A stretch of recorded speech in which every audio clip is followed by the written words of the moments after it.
Bismillahirrahmanirrahim. Boys and girls of class 10th, today is my first lecture of chemistry and the topic is the chemical equilibrium. Today I will define the chemical equilibrium, the examples and why the chemical equilibrium is said to be dynamic equilibrium, how the reversible reactions are represented, how the forward reaction is represented and how the reverse reaction is represented. We will learn about this in this topic. First of all, the reversible reactions. The chemical reaction which proceeds in the forward direction as well as in the reverse direction under the same conditions is called reversible reaction. यानी ऐसा chemical reaction जो forward direction में भी move करे, जो reverse direction में move करे under the same conditions is called a reversible reaction.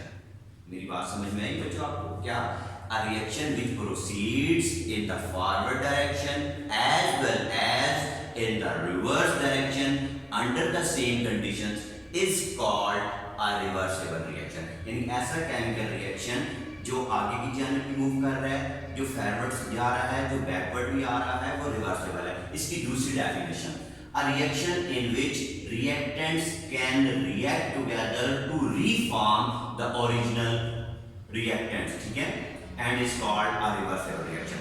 ठीक है, कहते हैं रिएक्टेंट्स जो हैं वो इसमें दोबारा जो है वो ओरिजिनल रिएक्टेंट जो हैं प्रोसीड्स करती हैं और इनसे दोबारा जो है वो ओरिजिनल प्रोडक्ट है, ओरिजिनल रिएक्टेंट जो है वो हमारी बन जाती है. अब इसकी एग्जांपल पर आ जाए, reaction in which reactants can react together to reform the original reactants is called, ठीक है, a reversible reaction. This reactions never go to completion. These reactions occur in both directions. क्या बताया कि ये दोनों डायरेक्शन में भी मूव करते हैं.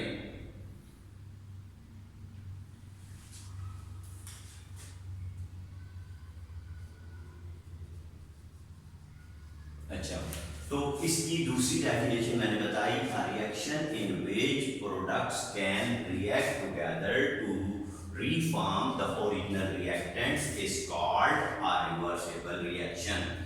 These reactions never go to completion. कहते हैं इसमें प्रोडक्ट से दोबारा रिएक्टेंट्स बन जाते हैं. A reaction in which products can react together, products react करते हैं तो ओरिजिनल रिएक्टेंट्स मिल जाते हैं. ऐसे रिएक्शंस को रिवर्सिबल रिएक्शन कहते हैं. These reactions never go to completion. ये नहीं मुकम्मल होते. रिएक्टेंट से प्रोडक्ट और प्रोडक्ट से रिएक्टेंट बार बार बनती रहती है अगर कंडीशन सेम रहे तो. These reactions occur in both direction. Forward direction में मूव करते हैं, रिवर्स डायरेक्शन में मूव करते हैं. अगर किसी केमिकल इक्वेशन के दरमियान डबल एरो लिखा हुआ आ जाए तो ये इस चीज की इंडिकेशन है that the reaction is reversible reaction. Okay, अब हम उसकी कुछ एग्जांपल देखते हैं. 2SO2 sulphur dioxide gas reacts with oxygen gas in the presence of vanadium pentoxide. ये कैटलिस्ट है तो 2SO3 बन जाती है, सल्फर ट्राइऑक्साइड गैस बन जाती है.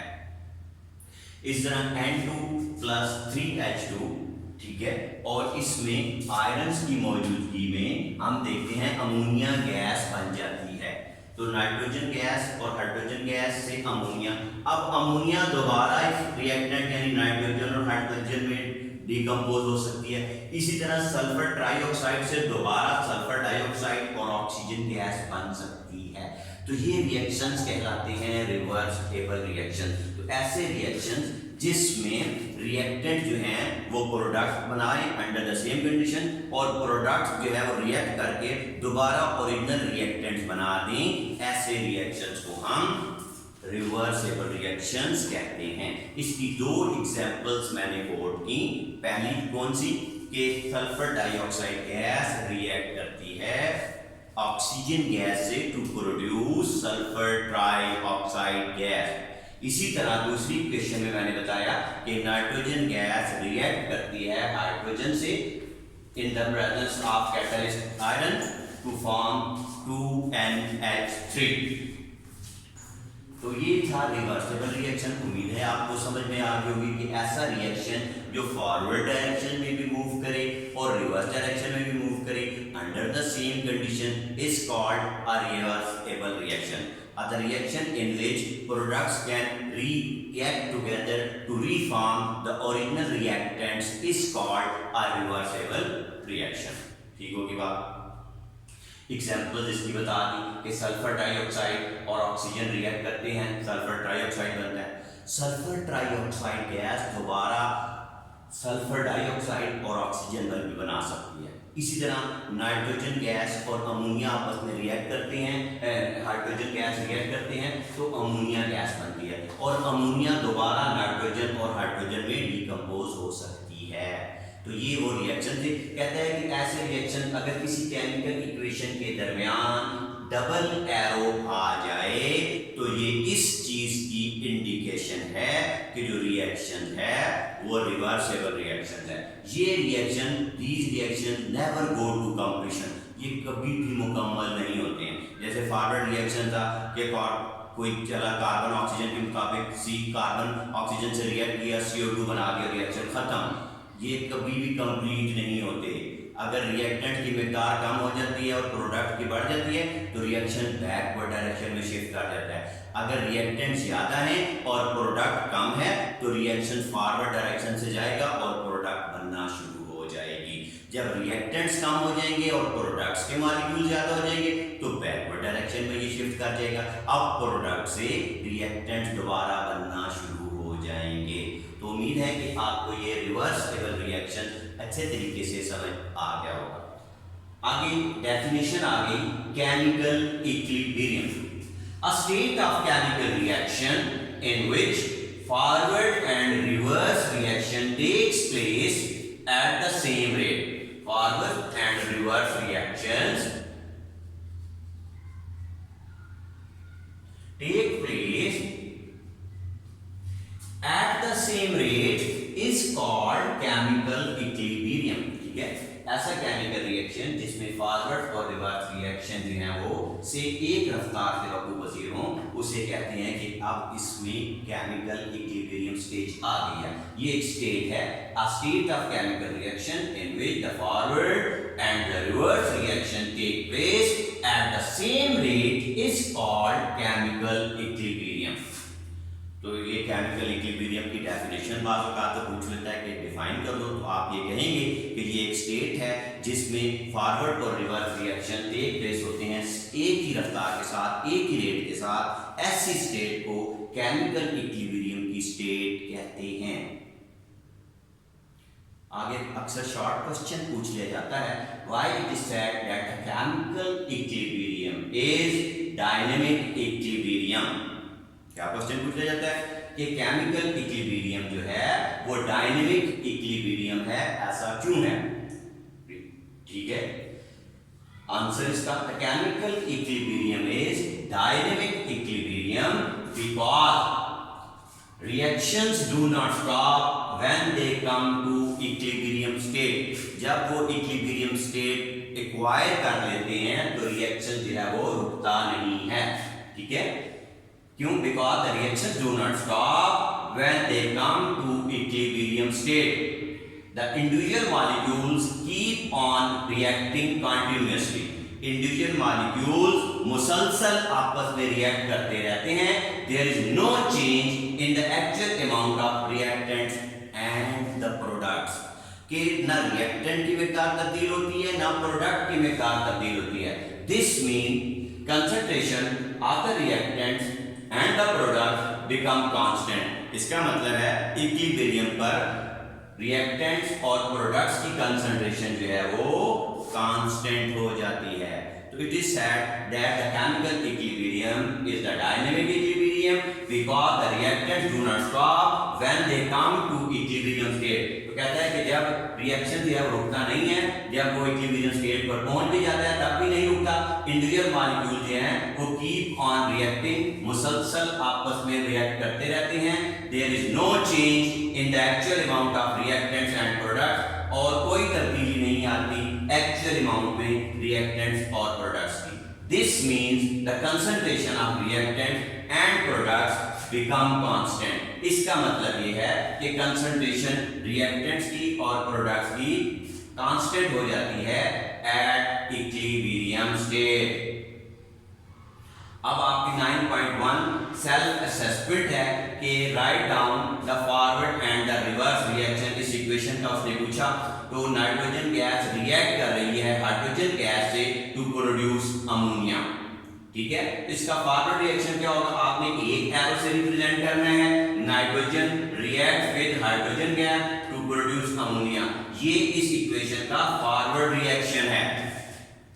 इसी का रिवर्स रिएक्शन देखें तो 2NH3 goes to form N2+3I2। इसका मतलब है यहाँ रिएक्टेंट ने प्रोडक्ट बनाई और यहाँ प्रोडक्ट डीकंपोज हो गया ओरिजिनल रिएक्टेंट्स में। ये आपकी सेल्फ असेसमेंट थी 9.1 की। इसकी दूसरा था H2+I2।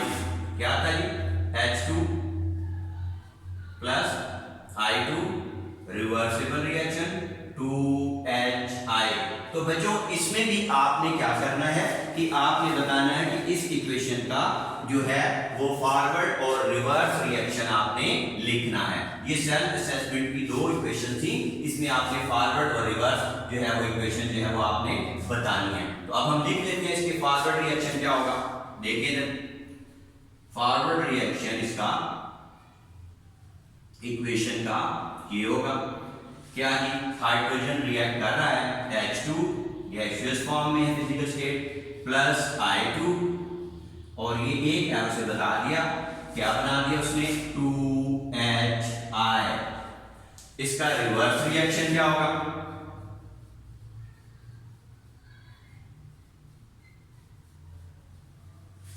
अब आपने देख लिया कि प्रोडक्ट थी हमारे पास 2HI और वो कन्वर्ट हो गई किसमें, H2 में और प्लस I2 में। तो ये सेल्फ असेसमेंट की दो इक्वेशन थी जिनके आपने फॉरवर्ड और रिवर्स रिएक्शन लिखने थे। पहली इक्वेशन मैंने ये सॉल्व की कि नाइट्रोजन गैस रिएक्ट कर रही है हाइड्रोजन गैस से और अमोनिया गैस बना रही है। तो अब इसमें उसने कहा कि आप इनके फॉरवर्ड और रिवर्स रिएक्शन देखें। इसका फॉरवर्ड रिएक्शन ये लिखा हुआ है कि नाइट्रोजन गैस हाइड्रोजन गैस से रिएक्ट कर रही है, अमोनिया बना रही है। दूसरा रिवर्स रिएक्शन, अब प्रोडक्ट अमोनिया थी, उसने दोबारा ओरिजिनल रिएक्टेंट नाइट्रोजन और हाइड्रोजन गैस बना दी। आगे चलें, दूसरा H2+I2 reversible reaction goes to form 2HI। इसका फॉरवर्ड स्टेप क्या होगा, H2+I2, ठीक है, क्या बना दिया 2HI। इसी तरह रिवर्स रिएक्शन क्या होगा 2HI, इससे बन गया हाइड्रोजन गैस और आयोडीन।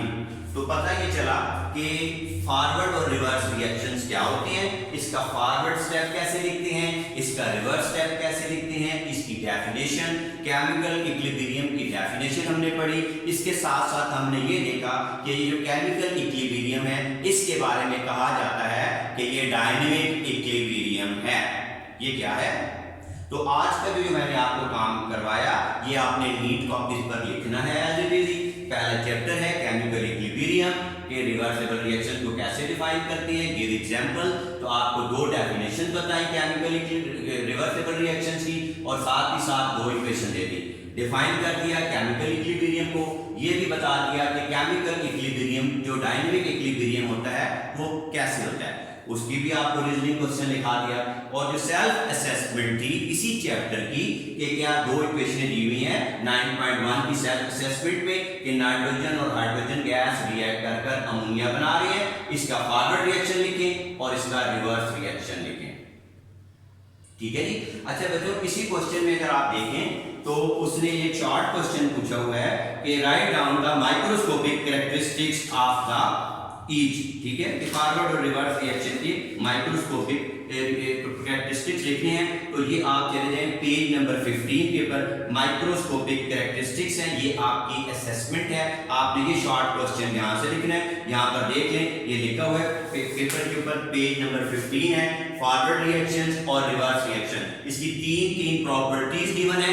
ये तीन प्रॉपर्टीज भी आपने अपनी कॉपी के ऊपर लिखनी है कि फॉरवर्ड रिएक्शन को कैसे रिप्रेजेंट करते हैं, ठीक है, रिवर्स रिएक्शन को कैसे रिप्रेजेंट करते हैं, और इसकी तीन माइक्रोस्कोपिक प्रॉपर्टीज हैं दोनों की। ये इंपॉर्टेंट शॉर्ट क्वेश्चन है कि माइक्रोस्कोपिक कैरेक्टरिस्टिक्स लिखिए फॉरवर्ड और रिवर्स रिएक्शन के, तो वो आज आपने ये सेल्फ असेसमेंट करनी है। पेज नंबर है 15 और ये दोनों प्रॉपर्टीज आपको गिवन है, ये आपने होमवर्क में इसके साथ भी करना है।